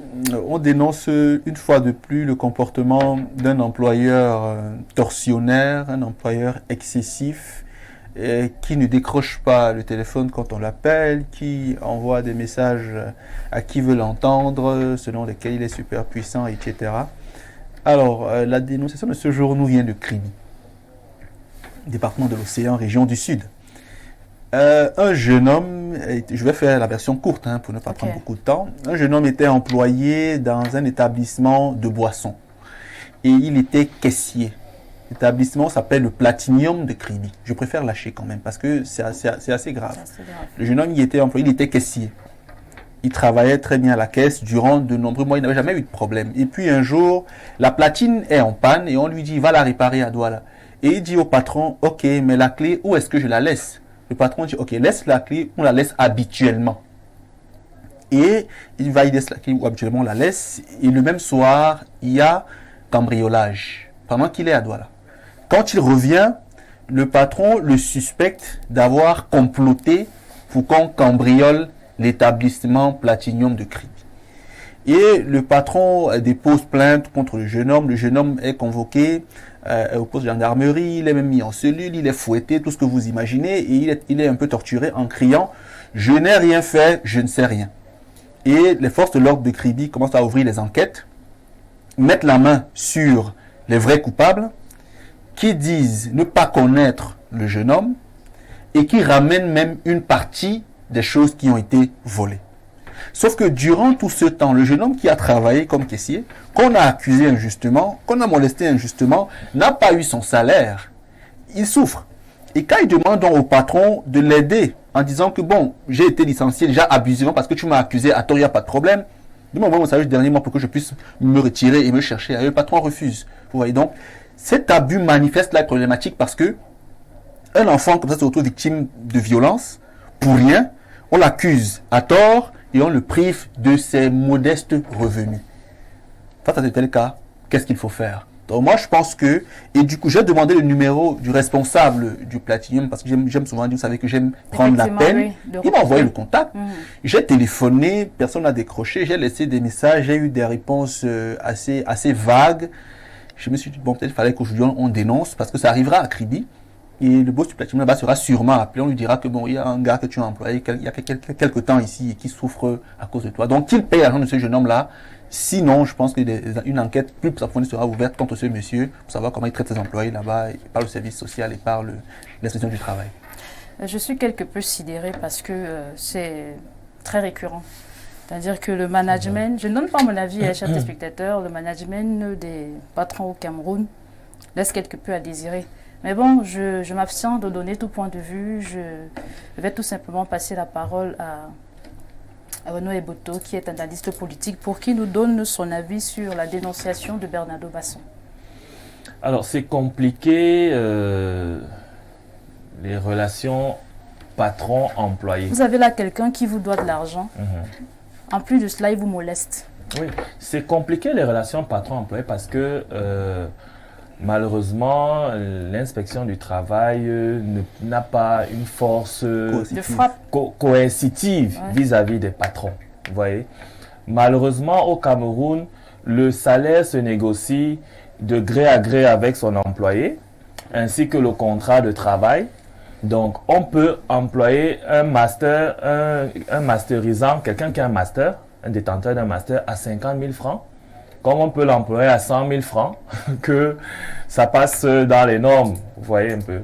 C'est-à-dire que, malheureusement, il n'y a pas une législation qui est assez rigide lors de la signature d'un contrat entre un patron et un employé. La première chose d'abord qu'on doit savoir, c'est est-ce que ce monsieur avait un contrat de travail? Bernardo, est-ce que le monsieur avait un contrat de travail avec son employeur? Renaud, je vais... Parce que le patron peut dire qu'il était stagiaire. Non, je vais te répondre. Hein. La question du contrat de travail a été réglée. Le contrat n'est pas forcément écrit. Le droit du travail est péremptoire là-dessus. Pour qu'il y ait existence d'un contrat de travail, il faut que 3 éléments soient répertoriés cumulativement. D'accord. L'existence d'une prestation, l'existence d'une rémunération et d'un lien de subordination entre 2 personnes et sur une certaine période. C'est pas sur 2 ou 3 jours, ça peut être juste un essai, etc. Donc s'il y a travaillé 6 mois déjà comme caissier et plusieurs autres mois comme autre chose dans une boîte, étant soumis, étant rémunéré et prestant au quotidien, il est sous contrat de travail avec ce monsieur. Parce que le patron peut nous dire que il y a également, on commence en souvent en entreprise en stage pré-emploi. Après, on a un contrat à durée déterminée et puis on signe un CDI, contrat à durée indéterminée. Le patron peut vous dire tout simplement que ce monsieur est un stagiaire. Son stage, ces 3 premiers mois de stage se sont plutôt bien déroulés et puis on lui a donc demandé de faire 3 mois supplémentaires de stage pour vérifier que ses aptitudes étaient les bonnes. Vous voyez, parce que le patron peut trouver des arguments pour justifier le fait qu'il ne paye pas l'employé. Bon, là n'est pas le problème. Maintenant, lorsqu'il y a un vol dans une entreprise, et que ce monsieur était caissier, il est tout à fait normal qu'il y ait des enquêtes le concernant. Même s'il ne se trouvait pas sur les lieux, rien ne nous dit qu'il n'ait pu monter le coup. Donc, le patron est dans son bon Mais droit. vous savez que très souvent, les patrons sont comme ça. Hein. On est d'accord, Si vraiment ils ne vous portent pas dans leur cœur, à la moindre... Nous sommes d'accord, mais allons sur les arguments de droit, allons sur les arguments juridiques. C'est-à-dire que l'enquête concernant le monsieur peut se justifier. C'est-à-dire que même la police et la gendarmerie, pour besoin d'enquête, peut décider de garder à vue ce monsieur pendant une période pour pouvoir y voir clair. Maintenant, quand le monsieur est sorti donc de la garde à vue, je suppose qu'il a été renvoyé. S'il en vient à demander son dû à son patron, je suppose qu'il a été renvoyé de son lieu de... d'ailleurs. Est-ce qu'il a donc une lettre qui le démet de ses fonctions? Parce que s'il avait un contrat au départ, ou alors si M. Basson veut nous expliquer qu'au départ, il n'y avait pas de contrat écrit, donc sa résiliation... Quand on vous entend parler, on a l'impression que vous vivez de l'autre côté. Hein. Non, parce que, attendez, il faut qu'on soit clair. Le travail, pour commencer un emploi, il faut avoir un contrat. Et pour arrêter avec un emploi, il faut avoir une lettre qui vous désiste de cet emploi. Normal, nous sommes dans les normes. Bon, maintenant revenons à la situation camerounaise. Nous savons très bien qu'au Cameroun, ça ne se fait pas. Le contrat de travail se négocie de gré à gré avec le patron. Les patrons sont super puissants, sont capables de vous payer quand ils veulent ne pas vous payer selon leur bon vouloir. Moi, par exemple, j'avais travaillé à l'époque pour un monsieur qui, en une année de 12 mois, finissait par vous payer 6 mois. Comment est-ce qu'il faisait? Ce mois, il vous paye le 28. vous attendez le 28 du mois prochain, vous ne payez pas, il vous paye le 18 du mois prochain. Ensuite, le 18 arrive, le 28 passe, rien, il vous paye le 8 du mois sur prochain. Vous comprenez qu'à la fin de l'année, il vous a payé 7 mois sur 12 ou 6 mois sur 12, vous comprenez. Donc les patrons ont ce type de réaction. Maintenant, qu'est-ce que les employés peuvent faire? Ils ne peuvent pas faire grand-chose. L'inspection du travail même ne peut que diriger les gens vers les juridictions compétentes. Maintenant, au niveau des juridictions compétentes, les patrons sont prêts à payer des grosses sommes d'argent plutôt que de payer les salaires aux employés. Donc, c'est compliqué. Le conseil que moi, je peux donner à ce monsieur, c'est tout simplement de se chercher un nouvel emploi. Vraiment d'abandonner l'histoire, de se chercher un nouvel emploi tranquillement. On n'a pas coupé ses mains, on n'a pas coupé ses pieds. Si on a pu l'employer là-bas, ça veut dire qu'il a de la compétence, qu'il aille se chercher un emploi ailleurs. Parce que les patrons, c'est comme ça qu'ils sont. Ils font des abus en ce qui concerne leurs employés parce qu'ils savent qu'ils sont hyper puissants et rien ne leur arrive généralement. Alors, Cyprien Olinga, pour Renaud Eboto, le conseil qu'il donne aux jeunes hommes, s'ils nous regardent, c'est de lâcher l'affaire. Êtes-vous de cet avis ou alors quel avis collez-vous à cette dénonciation? Je suis partiellement d'accord avec lui, mais pas entièrement. D'abord, je voudrais observer, pour le regretter effectivement, que notre pays fonctionne un peu comme une république bananière. Et c'est malheureusement le constat que nous avons fait, nous autres révolutionnaires, et qui nous a poussé à inventer le concept de refondation de l'État du Cameroun. Nous pensons que nous avons un État qui ne protège pas suffisamment ses citoyens, et qui ne fait pas des efforts justement pour rendre la vie au Cameroun vivable, de manière minimalement acceptable. Donc, et je crois, c'est un ami qui me le disait, on en parlait, peut-être pour lui, en disant que franchement, quand on est Camerounais, je crois que tous les Camerounais iront au ciel, ils vont voir Dieu. Parce que quand ils seront devant Dieu, ils vont naturellement convaincre Dieu qu'ils ont vécu leur enfer sur terre. Oui. Donc, il n'y a plus de raison de les mettre en enfer. Je pense qu'il faut refonder l'État du Cameroun. C'est regrettable de dire que dans un pays... Est-ce qu'il est possible de refonder l'État du Cameroun? Bien entendu, il faut tout remettre à place. C'est notre concept de refondation, de révolution. C'est-à-dire qu'il faut reformer l'État fondamentalement pour jeter les bases d'une véritable république qui fonctionne normalement, comme les républiques qui se respectent dans le monde. Nous sommes pratiquement au Gondwana. Et c'est justement au Gondwana où les institutions sont bloquées, où les institutions fonctionnent un peu comme à la météo, au bon vouloir un peu par quelquefois du président fondateur, et quand il n'a pas le regard tourné vers là, tout le monde fait ce qu'il veut. En réalité, l'État du Cameroun ne fonctionne pas normalement, il faut le refonder. Il faut revoir les lois. Il est absolument indigeste, j'allais dire scandaleux, de dire que dans un pays où il y a une inspection de travail, mais que des employés, justement, des employeurs, décident ce qu'ils veulent, fassent ce qu'ils veulent, et qu'on dise qu'effectivement ces gens-là, bon, ils n'ont que leur cravate pour aller s'asseoir au ministère du Travail, et qu'ils n'ont aucun pouvoir sur dans le domaine qui est le leur. C'est quand même scandaleux. Alors, quand on nous dit donc on supprime purement et simplement les inspections de travail pour que désormais, lorsque les employés sont floués par les employeurs, ils saisissent directement la justice. On ne peut pas continuer à rémunérer des gens avec l'argent du contribuable et qui ne foutent rien et qui ne servent à rien. Non, nous disons qu'il faut refonder l'État, nous disons qu'il faut revoir les... D'ailleurs, c'est quand même curieux de constater qu'on a une loi qui laisse la possibilité, ou toute la possibilité à l'employeur, n'est-ce pas, de négocier. Il n'y a qu'au Cameroun qu'on voit des choses comme ça. Dans des républiques qui sont normales, tout est normé, tout est normé. Et à partir de là, justement, les gens s'engagent en connaissance de cause. Mais quand c'est du gré à gré, ça veut dire que nous sommes dans un système de débrouillardise qui est absolument inacceptable dans un État qui veut se construire, dans un pays qui veut se développer. Et dans le cas échéant, quel conseil donnez-vous?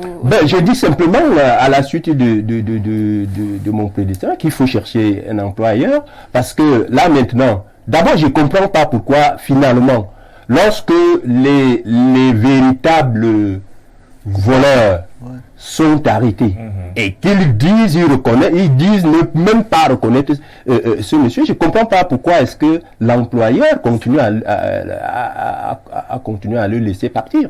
Il aurait dû le réintégrer dans son poste, simplement et purement. Mais je ne comprends pas pourquoi cet employeur s'obstine à vouloir absolument le laisser partir. Donc, moi, je dis, si l'employeur veut absolument le laisser partir, mais qu'il parte. Mais je dis également à cet employeur que lorsque vous vous séparez justement de votre employé qui vous a servi loyalement, parce qu'il est démontré que ce n'est pas lui qui est derrière le cambriolage, si vous voulez vous séparer de lui, mais ne serait-ce que par la crainte de Dieu, du karma, donnez-lui ce qui lui revient de droit. C'est ce qui... c'est pareil, on a parlé tout à l'heure dans le premier sujet de prime de bonne séparation, mais séparez-vous bien. Ok, merci pour votre intervention. Je rappelle que, chers téléspectateurs, déjà nous nous excusons. Le premier numéro qui s'affichait au bas de l'écran avait une erreur de chiffre. Oui. Le 3 a été remplacé à la place du 2. Donc, celui qui vient de s'afficher, c'est le bon. Donc, vous pouvez réagir. Alors, Pierre Biéroniemé, tout à l'heure, lorsque M. Cyprien Olinga parlait, il a relevé quelque chose qui m'a quelque peu titillé. Selon lui, il fait savoir que dans le cas de cette dénonciation, il dit que notre État, on a un État qui ne protège pas suffisamment ses citoyens. Dans le cas de cette dénonciation, est-ce que cela se vérifie ou alors vous partagez cet avis ou c'est pas? L'État, en général, est né du besoin de refréner les oppositions entre les classes sociales. Mais il est en même temps né au milieu des conflits de classes. Friedrich Engels nous dit qu'il est souvent l'État de la classe la plus puissante, de celle qui domine économiquement et qui, grâce à l'État, devient aussi politiquement dominante et acquiert ainsi de nouveaux moyens pour mater et exploiter la classe opprimée. Voilà comment on décrit les États souvent. Au Cameroun, ils ont évoqué ici le ministère du Travail avec ses démembrements, l'inspection du travail. Il faut dire que j'ai souvent assisté à quelques convocations dans les inspections de travail. Vous avez l'impression que quelque chose de sérieux s'y passe tant que l'employeur n'a pas de connexion au niveau supérieur. Parce que normalement, le travail qui est fait là, c'est un travail de conciliation. Si on n'y parvient pas, l'inspection du travail dresse un rapport qu'elle remet aux parties et les parties peuvent se pourvoir en justice. C'est verbal. À partir de là, quand le rapport vous est favorable, vous savez, c'est des gens qui ont prêté serment, hein, les inspecteurs de travail. Donc, la justice prend en compte leur rapport. Sauf que nous n'avons pas nous-mêmes aussi suffisamment d'énergie pour poursuivre ce genre de dossier, c'est pas évident. Mais parce que c'est comme vous voyez que dans le cas d'Espace, on dit qu'il revendique 1 mois, c'est cela. Bon, qu'il revendique quelque chose en quelque sorte. Non, pas le quelque chose, parce que c'est important. Il revendique 1 mois de salaire. Oui, on va dire 1 mois de salaire. Bon, bien que ce soit son argent, je pense personnellement que lorsque ce que vous avez à perdre est plus important que ce que vous avez à gagner, vous pouvez sursoir à certains combats qui ne vous rapportent pas. Bon, 1 mois, même ceux qui travaillent normalement, il y en a qui en bouffent 1-2 mois. Ce n'est pas pour valider l'attitude du patron, parce que j'ai aimé l'intervention d'une de nos téléspectatrices qui n'écrit pas beaucoup ces derniers temps. Elle est à Guidère. Pancras. Elle a dit que le karma connaît la maison de tout. Non, c'est Nathalie qui l'avait dit. Ah, Nathalie. Nathalie de Bernardo. Le karma connaît la maison de tout le monde, même si tu déménages. Donc, ne vous souciez pas pour le cas des méchants. Ils sont aussi vite fauchés que l'herbe et ils se flétrissent comme le gazon vert. Ils payent toujours. Vous ne pouvez pas amasser les biens des autres dans vos biens et croire les conserver. Moi, je connais beaucoup de patrons, entre guillemets, qui sont de pauvres types. Dans leur vie réelle, c'est des pauvres types. C'est-à-dire qu'ils maltraitent les employés, ils accumulent les biens de manière illicite, mais au finish, eux-mêmes sont rien, sont des pauvres types. Bien, il faut dire qu'il y a des employeurs que lorsque vous leur dites que vous allez leur porter plainte, du moins vous allez vous rendre auprès de l'inspection du travail, ils vous narquent. Oui, mais je vous assure, quand vous avez de l'énergie, moi, bon, je suis plus de cette gamme-là, je suis plus de la gamme des employés qui peuvent avoir des conflits avec les employeurs, vraiment. Je l'ai dit, quand je dois prester quelque part, je ne preste que là où on me respecte. Moi, Niemek, c'est comme ça. Donc, c'est pas le montant d'argent qui compte. Si je suis pas respecté, je m'en vais. Un point, c'est tout. Donc, il n'y a même pas... Bon, mais quand je pouvais être dans cette catégorie de gens à qui on pouvait dire va porter plainte, et puis, sachant que je suis Bassa et que j'ai les timbres, j'avais de l'énergie pour te suivre jusqu'à ce que tu te rendes quand même compte que voilà quelqu'un qui m'a poursuivi. Moi, j'ai porté plainte à un patron. On disait non, vraiment, il ne faut pas essayer. Il est trop puissant. Alors, c'est dans votre tête. Si vous pensez défendre votre droit, je donne des conseils, ça ne me concerne pas toujours moi-même. Ouais. Aujourd'hui, je ne peux travailler qu'avec quelqu'un qui a du respect pour ma personne, parce que moi-même, je me prends au sérieux. Donc, il y a aussi des employés qui sont d'abord fainéants, ils ne maîtrisent rien, ils ne se prennent pas au sérieux, on les utilise n'importe comment, ils sont complices de leur propre maltraitance. Ceux-là, quand tu leur dis même faites ceci ou cela, ils disent que c'est toi qui viens les révolter. Ouais, tu viens les monter contre le patron. Ouais. Donc, que disait Sankara sur la question? Il ne pas s'apitoyer sur le sort d'un esclave qui refuse d'assumer sa révolte. Donc, si quelqu'un lui-même ne s'indigne pas de ces mauvaises conditions de travail... Il s'indigne, c'est pour ça qu'il a certainement... Non, ce cas, mais sur le cas d'espèce... Je crois le propriétaire du Platinium, lorsqu'on sera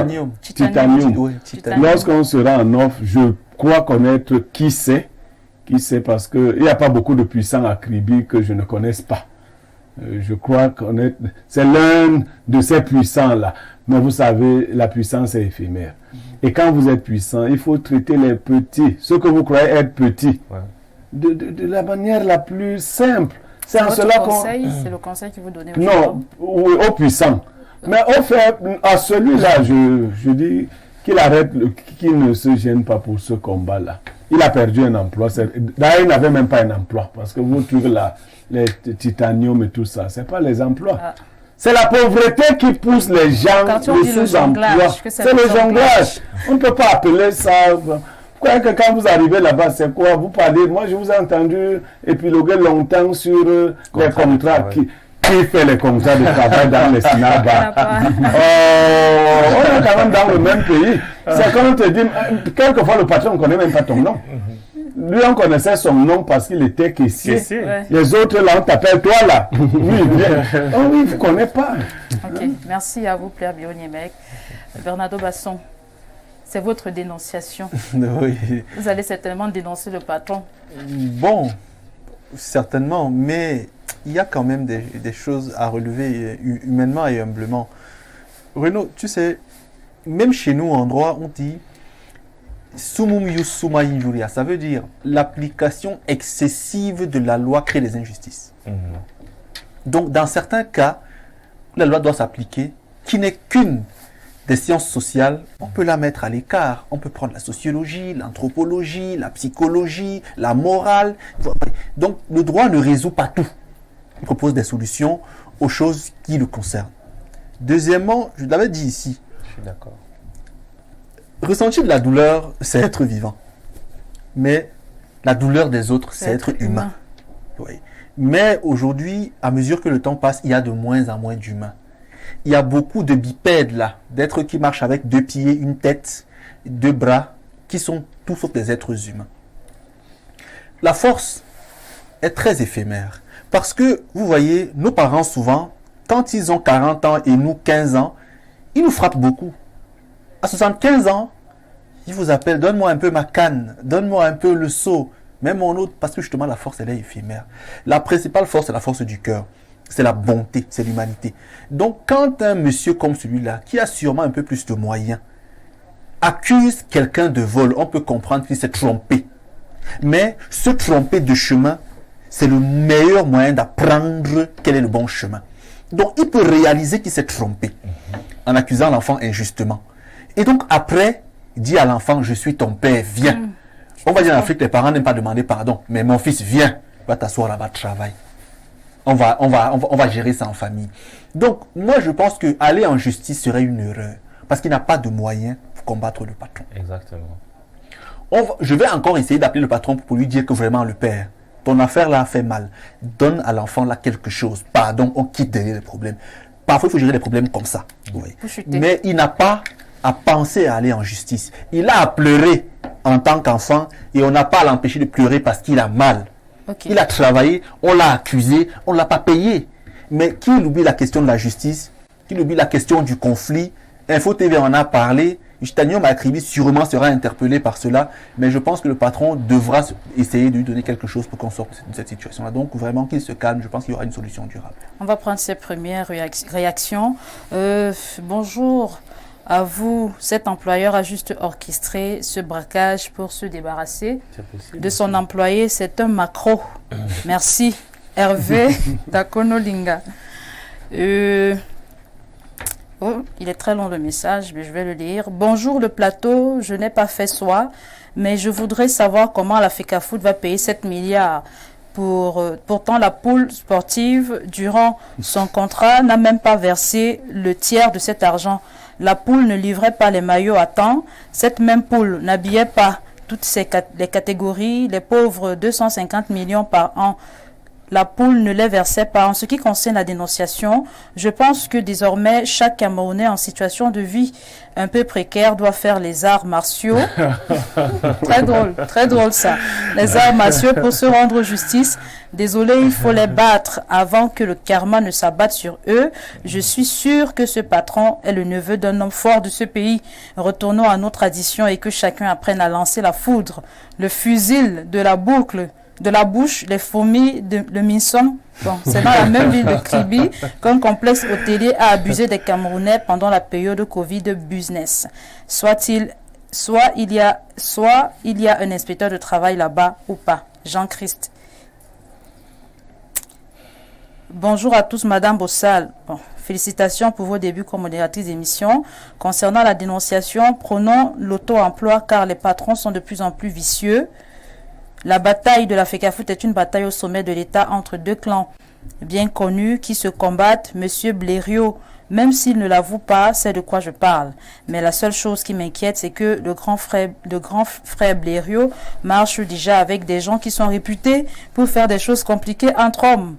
J'espère vivement, grand frère, que tu ne peux encore... Bon, bref. En passant, petite précision, à la base, a essayé de blaguer avec vous. Les Bamoudés, ils se sont fait bastonner hier. On vous a dit qu'on est un peu plus guéri, mais papa Olinga, qui va même voter pour toi. Même dans ta famille, papa, les gens vont voter pour toi. Mais Firé, depuis Bankim. Oh, c'est pas gentil. Pas du tout. C'est son avis. J'ai pas vu. C'est les Camerounais. Non. C'est un avis. C'est un avis. Bonjour, chers panélistes. Je peux vous assurer que les patrons sont tous malhonnêtes et cherchent toujours à jeter le tort sur les employés. Sinon, comment comprendre que l'employeur envoie son caissier dépanner les appareils de la boîte? Est-ce que c'est normal? Et après cambriolage, non. Et ce qui est désolant dans l'histoire est que quand on se plaint, les services compétents font comme s'ils ne comprennent rien. Que font la CNPS et la délégation de travail pour protéger les droits de l'employé? Modeste de Kribi. Je prends d'abord cet autre coup de pinceau et on se retrouve juste après. Nous sommes de retour sur ce plateau. On va encore lire quelques messages avant d'entrer dans le vif du sujet. Bonjour, bravo à tout le plateau. Nous apprécions ce que vous faites pour la dénonciation. Faut croire en la force divine. Trop de messages vraiment. Bonjour les démineurs, la question est à Bernardo.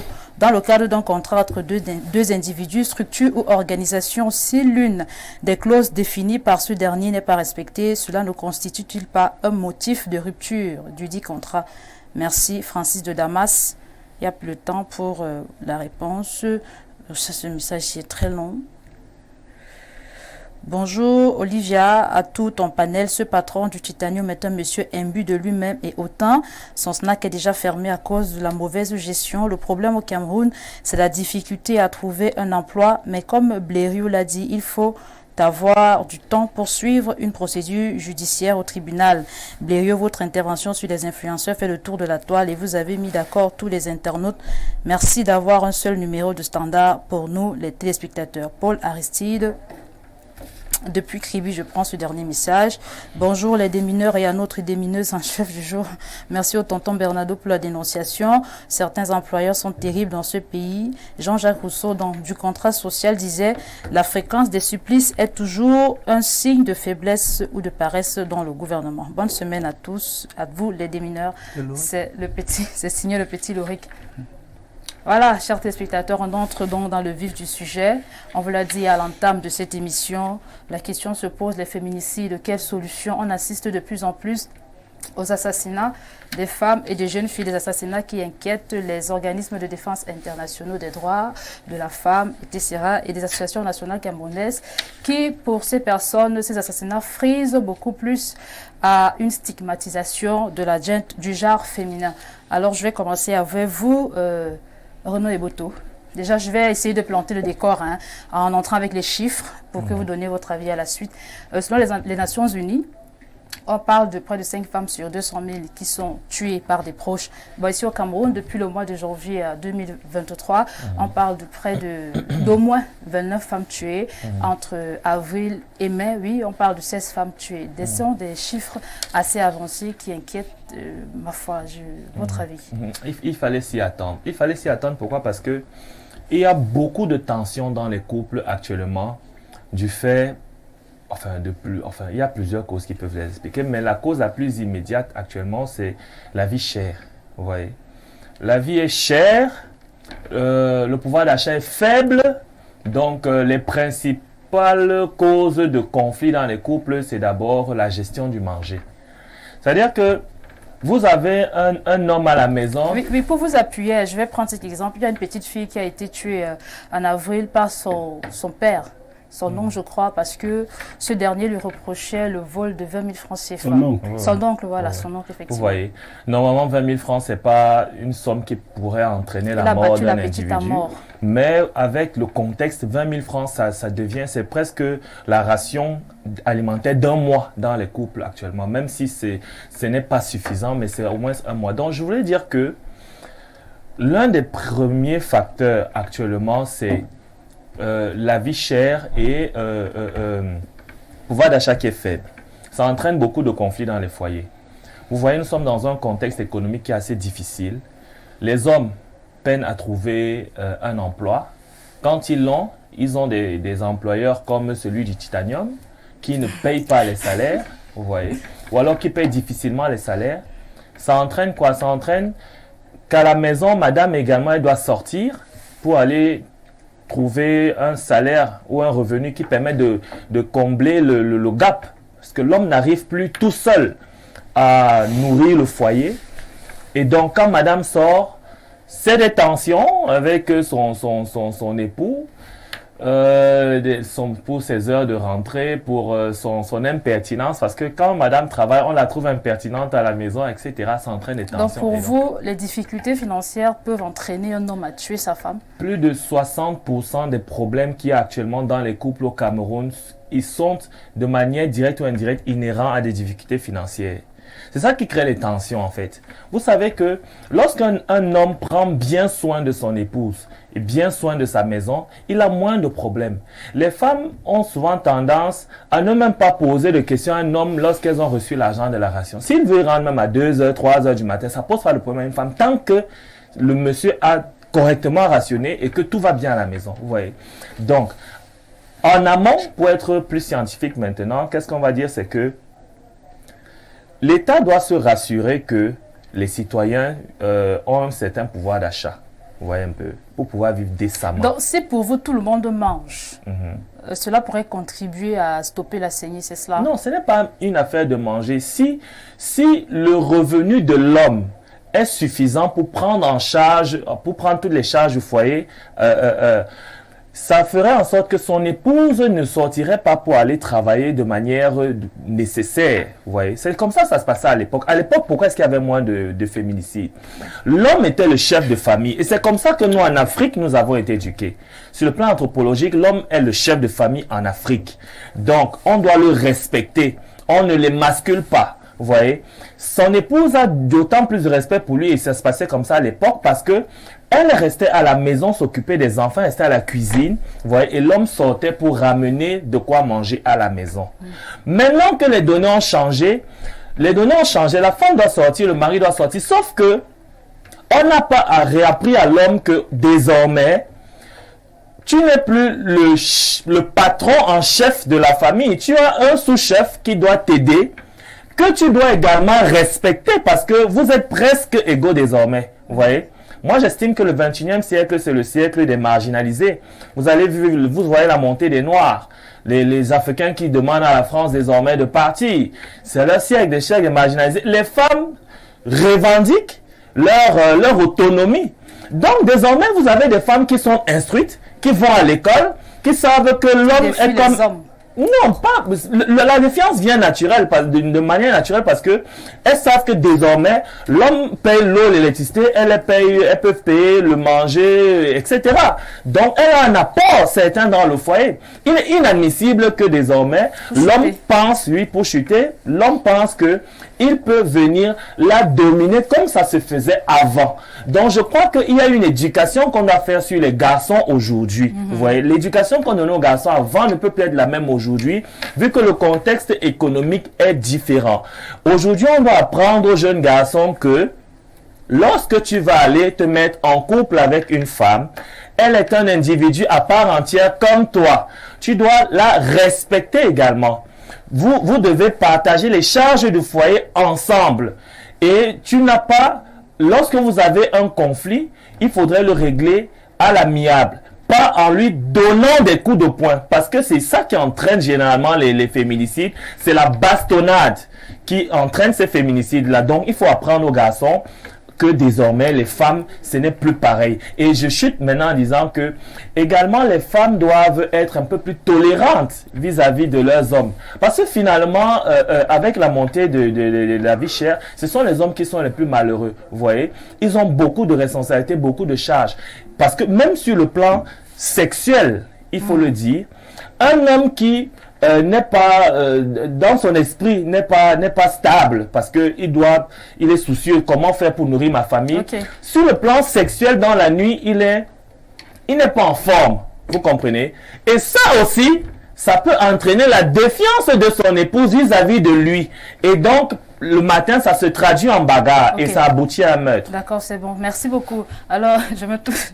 Il y a Aimé Cyprien Olinga qui rit. Je me tourne vers vous, Aimé Cyprien Olinga. Certaines études montrent que ces femmes qui sont tuées, elles sont soit tuées par leurs conjoints ou leurs ex-conjoints. Comment est-ce qu'on peut interpréter de tels agissements? Comment comprendre cela?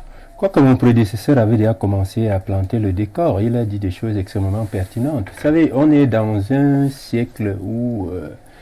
justement, avec la montée, on peut dire, de la vie chère, par exemple, pour ne parler que de notre contexte, pour ne pas généraliser, il y a la vie chère, il y a le contexte de manque criard d'emploi. Tout cela crée un stress. Vous savez que ça crée un stress, un énorme stress au niveau des hommes, des hommes d'abord, parce que, comme il l'a dit, ça a été établi comme ça de manière naturelle dans notre culture, que l'homme est le chef de famille, l'homme est celui qui doit tout faire, tu dois ramener les choses à la maison. Et vous ne pouvez pas imaginer le degré de stress qu'un père ou un époux a à se poser la question de comment il fera pour nourrir sa famille le lendemain. C'est un énorme stress. Et vous allez voir que lorsque vous observez même très attentivement notre société aujourd'hui, vous verrez que les cas d'AVC dont on parle, les hommes sont victimes de ces accidents cardiovasculaires à presque 80%. Aujourd'hui, je connais beaucoup de gens qui étaient apparemment bien portants. Au quartier, on dit que l'AVC est gratuit, mais c'est le traitement qui coûte cher. Ah, c'est ce qu'on dit, mais curieusement, on peut aussi éviter l'AVC en donnant moins de stress, justement à la... de cette dame-là, enseignant, le professeur des lycées qui a été tué bastonné par son mari du côté de Mokolo dans l'extrême nord. Ah oui. Oui. Nous disons que c'est la conséquence. La bastonnade est la conséquence justement de ces frustrations.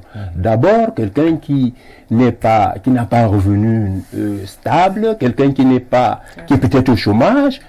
Et il y a également un phénomène pernicieux que les femmes devraient comprendre. C'est que quand votre mari est dans une situation de faiblesse, il ne faut pas davantage l'enfoncer. Parce que chercher absolument à l'enfoncer va susciter une grosse colère, une action de révolte. Et ça peut aller dans tous les sens à ce moment-là. Quand votre mari est ainsi, parce que ça a aussi été observé que très souvent aussi beaucoup de femmes, vous savez, j'ai un ami et des amis, et même parfois ça se discute, ça se dit que lorsque c'est l'homme qui apporte tout à la maison, il peut le faire pendant 40 ans. Il va jamais se plaindre. Mais lorsque parfois des difficultés arrivent, où c'est la situation inverse, parfois c'est la dame qui, à ce moment-là, a des revenus, après un mois, après un an, elle commence à se plaindre, elle commence à balancer des mots dans tous les sens, et ça ajoute le stress, justement, à un homme qui a envie de faire des choses pour sa famille, mais qui n'en a pas les moyens. Et de deux choses dont l'une, soit effectivement il va continuer à garder cette colère en lui de manière introvertie, et il va attraper très rapidement un AVC, soit alors il va vouloir démontrer malgré lui qu'il demeure quand même encore lui le chef de famille par des actes de violence, et ça peut justement, ça peut aboutir malheureusement à ce genre de situation, de meurtre. Donc nous disons simplement que moi, en tant que responsable politique, c'est pour cette raison que j'ai toujours dit, nous devons, les responsables politiques, d'abord les gouvernants, doivent davantage se préoccuper à structurer le pays, à structurer l'économie de telle sorte effectivement que nous n'ayons pas cette situation de chômage généralisé et qui justement est un élément à la base des violences que nous observons partout, parce que lorsque les gens sont oisifs, lorsque les gens n'ont pas de revenus stables, ils deviennent violents. Ils deviennent très violents. Et une façon idoine justement de régler ces problèmes, c'est de normaliser la société, de faire en sorte effectivement que l'économie soit structurée et que justement il y ait le moins d'injustice, qu'il y ait moins de corruption, que des gens ne prennent pas tout ce qui est des moyens qui sont réservés à l'ensemble de la cité pour eux-mêmes, qu'on n'ait pas des fonctionnaires milliardaires, alors que le petit peuple tue le diable par la queue. Merci, M. Pio Olinga. Alors, je rappelle qu'au Cameroun, il existe des associations qui luttent contre les féminicides. J'en ai dénombré une, je crois, le cas de la plateforme des organisations de la société civile, la place Cocil. Et ces associations, justement, elles nous disent que, Pierre Béron Yemek, on peut prévenir, c'est-à-dire qu'on peut prévenir les féminicides. Et la question que moi je vais vous poser, c'est à deux volets. Déjà la première, justement, est-ce que vous êtes de cet avis que les féminicides peuvent être prévenus? Bien sûr, bien sûr. Comment? De cette façon aussi. En fait, la violence connaît des escaliers. On parle d'escalade. Très souvent, lorsqu'un couple rentre dans un cycle de violence, on peut déjà savoir que ça va aller très loin. Les prédécesseurs vous ont parlé du stress de la vie sociale, mais il y a aussi la mauvaise éducation. Très bien. Et justement, en parlant de mauvaise éducation, ces associations préconisent l'éducation à la tolérance, du moins d'accentuer la lutte, le combat dans l'éducation. Bien évidemment, il y a des atavismes qui sont restés. L'idée que nous sommes chefs, que nous devons imposer une volonté, que nous devons exercer un pouvoir. Et vous voyez, quand les gens n'ont plus de pouvoir à exercer quelque part, les petits exercent de grands pouvoirs sur d'autres petits. Dès que vous verrez qu'à la maison, votre mari qui n'a plus personne qu'il peut gronder quelque part parce qu'il était DG, on l'a enlevé DG. Quand il n'est plus DG à la maison, il croit que vous êtes l'ensemble de ses employés. Il doit donc vous gronder constamment. Si vous n'acceptez pas d'être grondé constamment, il va vous taper. Mais il y a aussi que les gens n'ont pas été préparés au mariage. Quand je lis sur les réseaux sociaux, j'entends beaucoup dire les femmes fortes, les femmes indépendantes, les femmes ceci, vos choses que vous avez ramassées de l'autre côté. À la vérité, lorsque vous êtes une femme forte, donc une femme indépendante, et toutes ces grandes choses que vous vous octroyez, vous n'êtes pas faite pour être sous un homme, c'est-à-dire d'être mariée. Parce que l'idée chez nous, pas chez les Occidentaux, du mariage, c'est une femme qui est soumise. La soumission, pour les gens qui sont obéissants de nature, ce n'est pas de l'esclavage. Ils la pratiquent de manière naturelle. Mais quand vous avez quelqu'un de révolté, la soumission ressemble à de l'esclavage pour lui, c'est-à-dire ça le révulse. Il y a des femmes qui ne supportent tout simplement pas qu'on leur donne un ordre, ou même leur mari leur donne un ordre. Elles estiment qu'elles n'ont pas d'ordre à recevoir. Vous voyez, donc, il est complexe du côté des maris, parce qu'il y a beaucoup de maris qui souffrent des complexes. Une fois que vous avez une femme comme Bossal qui présente des émissions à Info TV, qu'on dit belle et tout cela, et qui parle mieux français que vous, parce que peut-être vous avez fait le lycée technique, vous faites dans l'électricité, au lieu de vous contenter de savoir que Bossal ne sait rien de l'électricité, que vous avez donc beaucoup à lui enseigner, vous vous offusquez quand Bossal dit que non, on ne dit pas... Il est à la place de lui. Voilà. Bon. Elle aussi ne devrait pas vous le dire comme ça brutalement. Je prends des exemples aussi simples. Ça crée du complexe. Et quand vous avez un mari complexé, faites attention à vous. Ça peut dégénérer en autre chose. Donc on peut endiguer la violence. On peut éduquer les gens. Et justement, pour indiquer, je vous relance, certains préconisent, au-delà de l'éducation, et il y a la sensibilisation à la non-violence et l'implication de la société civile. Pensez-vous que ce soit des débuts de solutions? Bon, ça c'est les choses des Blancs. Moi, la vérité, c'est qu'il faut un encadrement de la famille. C'est vrai. Chez nous en Afrique, vos sociétés civiles, là, c'est la famille. Est-ce que les familles accompagnent les jeunes couples, de part et d'autre? Beaucoup ont parlé ici des revenus des femmes. Vous avez observé que chez nous en Afrique, quand la femme a des revenus, sa famille se plaint qu'elle contribue aux charges du foyer. Effectivement. Quand on a donc de telles mentalités, c'est-à-dire votre mari peut travailler pendant 30 ans, il fait tout. S'il perd son emploi et que c'est la femme qui doit soutenir, dit, non, vraiment, notre fille n'est pas venue là-bas pour... Mais votre foyer doit être entretenu par les deux belles familles à travers des conseils. Ta famille, c'est ton mari et tes enfants en priorité. Donc le fait pour une femme, il faut le dire aux femmes, d'investir dans votre couple n'est pas une mauvaise chose. Ou de soutenir matériellement un mari en difficulté. Un bel exemple de soumission, je vais dire. Bon, malheureusement, ça ne se passe pas comme ça. On est dans une société où le matérialisme a chamboulé le système psychosentimental. C'est vrai.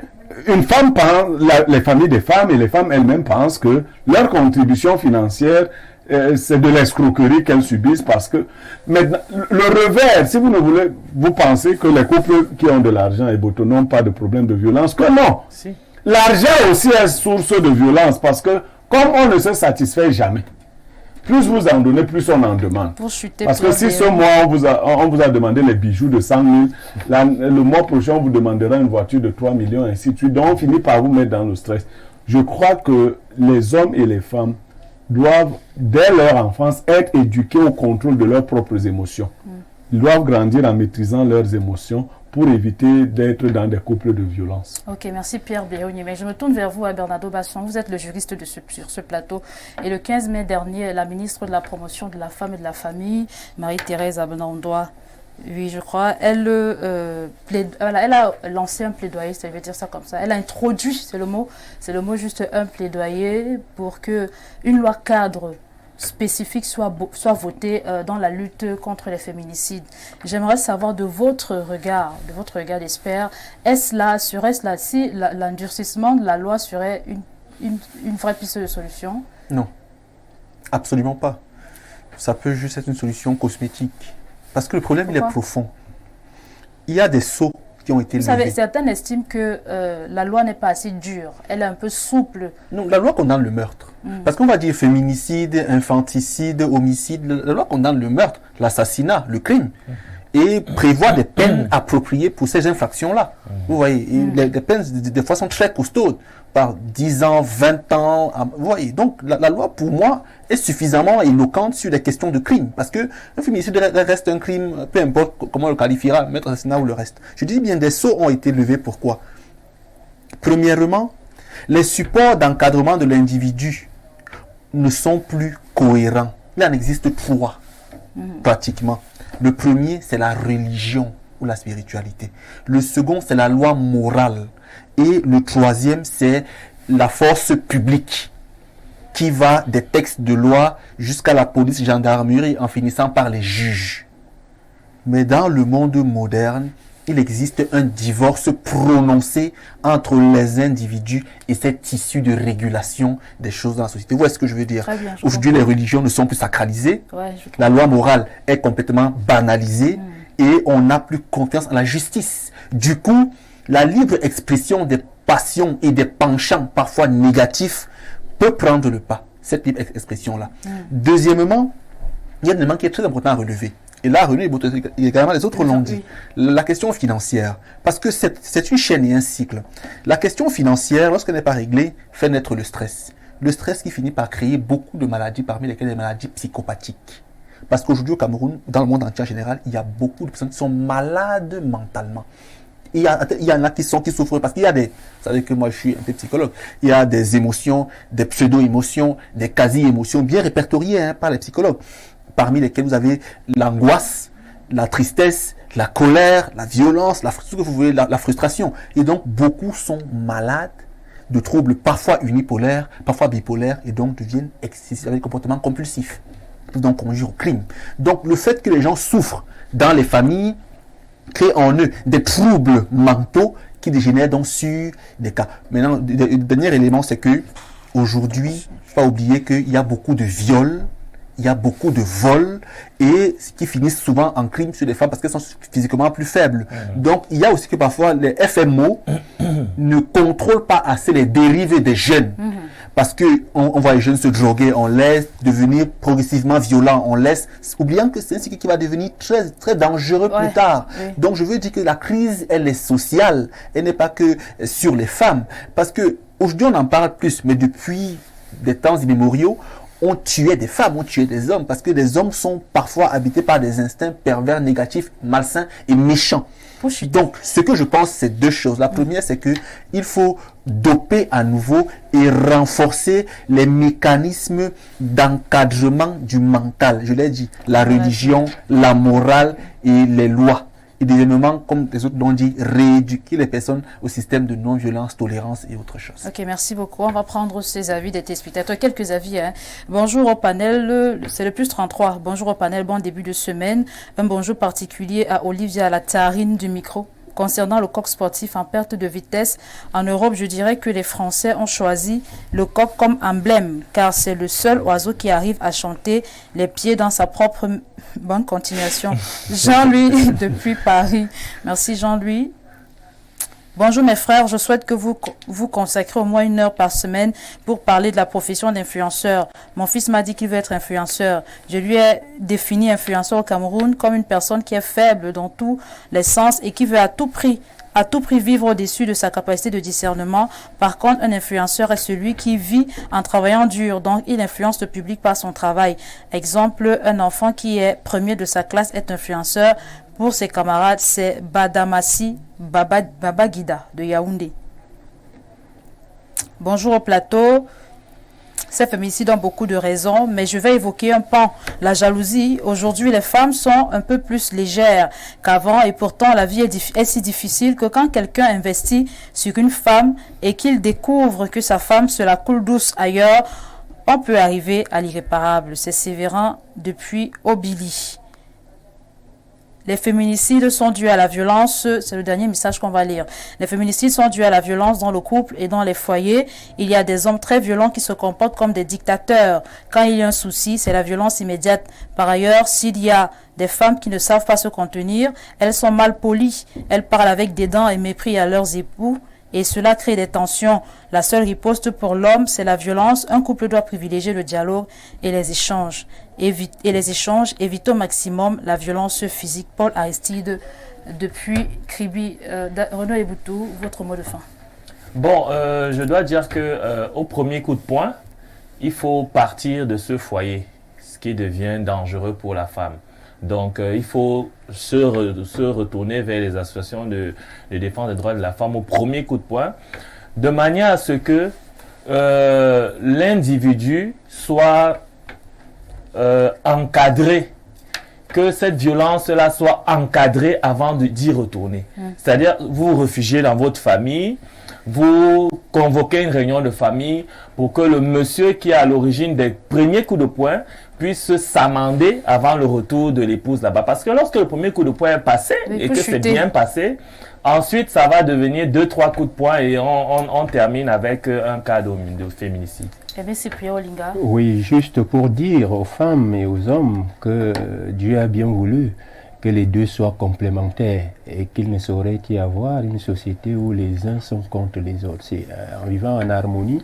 Davantage les femmes, je voudrais leur dire que lorsqu'un homme est en situation de faiblesse, il faut davantage le soutenir. C'est même à ce moment-là où il a le plus besoin de son épouse pour franchir les difficultés, pour décrocher le ciel. Pierre Béron-Yemec. Je dirais aussi aux femmes d'éviter d'épouser ce que vous appelez les immatures. Le mariage, c'est pas un jeu d'enfant. Quand on n'est pas encore prêt à supporter certaines choses, il ne faut pas prendre les filles des gens chez vous. Bernard Basson. C'est pas parce que les hommes ne se plaignent pas qu'ils ne sont pas victimes de violence. Les femmes sont beaucoup plus violentes généralement que les hommes. Parce que la violence verbale laisse parfois des traces très longues, tandis que celle physique laisse des traces éphémères. Donc vraiment, qu'on n'accuse pas un côté. Dans la vie communautaire, les hommes comme les femmes sont violents et il faut s'opposer à toute forme de violence. Merci à vous Bernard Basson, merci à Cyprien Olinga, merci à Renaud Eboutou, merci à Pierre Béron-Yemec. C'est la fin de votre programme 12h, c'est le journal bilingue, voilà, le journal bilingue de 12h. 13h, ce sont les Amazones avec les plus belles filles de la Terre. 19h, c'est le journal à langue anglaise. Et 20h, c'est le journal en langue française. Moi, je vous quitte sur ce conseil de vie. La patience est amère, mais ses fruits sont délicieux. À demain, 10h.